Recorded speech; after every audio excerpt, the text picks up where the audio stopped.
All right, so I just love ChatGPT so much. I'm going to say, can you please give me a problem or a few quiz questions or both to solve related to what you just shared about random variables in statistics? Let's see what it does, man. I love it. Certainly, here are a few quiz questions and a problem to help you practice your understanding of random variables and statistics. Question 1, question 2, question 3, problem to solve. What type of random variable is represented by the number of students who arrive at a tutoring center in a given hour? So the number of students is going to be discrete, right? It's not continuous. Which of the following is an example of a continuous random variable? So cars are going to be whole numbers.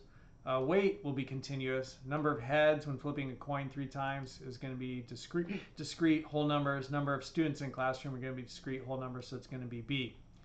Question 3, a random variable x represents the sum of 2 rolled 6-sided die. The sum of 2 rolled dice. What is the probability that x equals 7? So here you're starting to see like the use of random variables to kind of think about things, and it is a bit of an abstraction, and it takes a little bit of intellectual, I don't know, gymnastics is the word that comes back to me, to sort of like connect it. But there's a random variable, so variable x represents the sum of the sum of 2 rolled 6-sided dice. So the outcome will be the sum of this random event, and the variable, right, will be the outcome. So when the outcome is 7, when x is equal to 7, what's the probability of that? And so 7 out of 12 is what I'm going to say.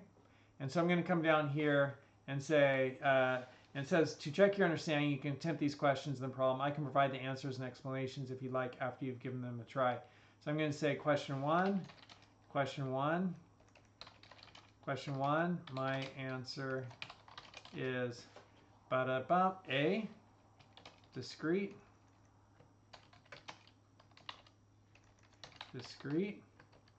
Question 2, my answer is B, weight. Question 3, my answer is 7 out of 12. And then problem, consider a random variable y that represents the outcome of rolling a fair 6-sided die. List all the possible values that y can take. So here are all the possible values that y can take. It would be 6. Consider the random variable y that represents the outcomes of rolling a fair 6-sided die. So here is, we have this here, and here is my sample space, right? So it'll be 1, 2, 3, 4, 5, 6. That's what y can represent. And 2, if you roll the die twice and the sum of the outcomes is recorded, describe the possible values that the random variable s representing the sum can take. And so I'm going to say here that it's all of this, right? Because we could have that. We can't have 1 because it's the sum. So 2, 6, 7, 8, 9, 10, 11, 12. And 12 would be if we got 2 6s and added them both up. So I'm going to say that's the sample space for that one. And calculate the probability that the sum s equals 8 when rolling 2 6-sided dice. So the probability of that would be 8 occurs how many times? That's kind of interesting. You know, so these are all the possible outcomes, but when we roll a 2-sided dice, I have to think about, like, is it different because 8 can occur when there's, you know, if we roll, like what? I'm just trying to think that through. Like you could get 8 with 4 and 4, you could get it with 5 and 3, you could get it with 6 and 2, you could get it with 7 and 1. So, you know, 7 and 1, 6 and 2, 5 and 3, 4 and 4. So that's 4. And like, what are all the possible combinations of rolling? Or are we just going for here 1, 2, 3, 4, 5, 6, 7, 8, 9, 10, 11?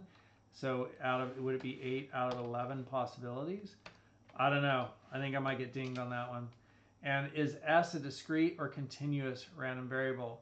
And I'm going to say s is discrete because we're not dealing with fractions here. right? And we are only dealing with whole numbers here, not fractions. So S is discrete and finite, right? So let's see what it says.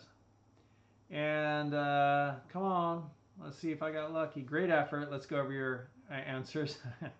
Question 1, correct. Question 2, correct. Question 3, this is incorrect.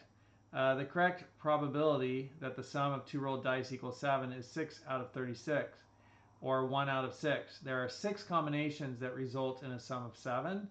Out of the 36 possible outcomes when rolling 2 dice, this gives a probability of 6 out of 36, or 1 out of 6. And same with my lower one, I'm sure. List all the possible values that y can take, correct. And then possible values s can take, correct. And probability s equals 8. Your answer, 8 out of 11, incorrect.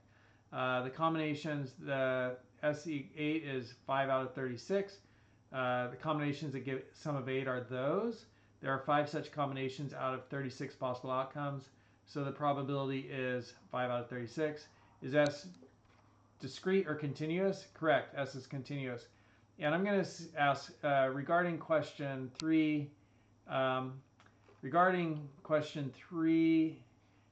And also probability that s equals 8. Regarding question 3 and the problem number 3, can you please tell me how you calculate in statistics all of the possible outcomes, in the sample space outcomes or sample points in the sample space of rolling 2 dice. And I think it'll just be like, 6 times 6. Sure, let's break down the calculation of all possible outcomes or sample points in the sample space. Understanding the sample space. When you roll 2 6-sided dice, each die has 6 faces, and each face is equally likely to land facing up. The sample space represents all possible outcomes of this random experiment. For 1 die, the possible outcomes are this. For 2 dice, since each die is independent of the other, you can combine the outcomes of the first die with the outcomes of the second die. To calculate the total number of possible outcomes, multiply the number of outcomes for the first die by the number of outcomes for the second die. So we get 36. Enumerating the sample space. And so here, 1, 1, 1, 1, 1 on the first die, 2, 2, 2, 2, 2, 2, the first numbers, 3, 3, 3, 3, we're getting those on the first numbers. And then we're doing 1, 2, 3, 4, 5, 6. So that gives a real great, we have 6 numbers left to right and 6 rows, right? And so that gives a really great matrix showing us our sample space of all the different sample points. And you can see there that 6 by 6 is 36. So I love that visual right there, and so that's great. And then let's calculate the probability of getting a sum of 8 when rolling 2 dice. We want the sum of the 2 numbers to be 8. Looking at the sample space, the pairs that give a sum of 8 are these: 1, 2, 3, 4, 5. There are 5 such pairs, so 5 out of 36. So that really is a really great explanation. I really enjoyed this exercise, and I did not, when I did my master's degree in graduate school, my emphasis was in finance, but took statistics twice, as I've shared. Now this is my 2nd semester teaching it, so I'm still coming up to speed on it, which is fantastic. I'm loving it. I love to learn, and it's fascinating, and I feel great joy. I do inside myself to share with you, kind of like, this is my art and my craft in some ways. Is like I've really learned how to learn in my life, and ChatGPT is just really accelerating that. And so this inquisitive spirit, I call it a spirit of adventure and exploration, this inquisitive spirit of adventure and exploration, where you read something and then you go here and you're like, explain it. And then you say, give me an example, and you try it, and you get some right, and you miss others, and you say, explain the ones I missed. Like, this is really good learning. Like, this is the best of the best learning. It's interactive learning. So I really encourage you to do this with everything you're learning, including statistics. But learn it to like learn it and to know it, not just to memorize it and regurgitate it on a test and forget it. But bring that inquisitive spirit, because you can then start to discover things. And you could discover things that other people haven't discovered because they were just, learning it to regurgitate it on a test, and to like memorize and forget, like what other people have already learned. But when you really are kind of like, I want to understand that, you can then discover stuff that isn't necessarily profound, but it might show you little interesting niches that could be profitable in all kinds of ways in your life, financially or otherwise. So that's kind of cool, and that's learning a little bit more about random variables, and I like those exercises. See you in the next video.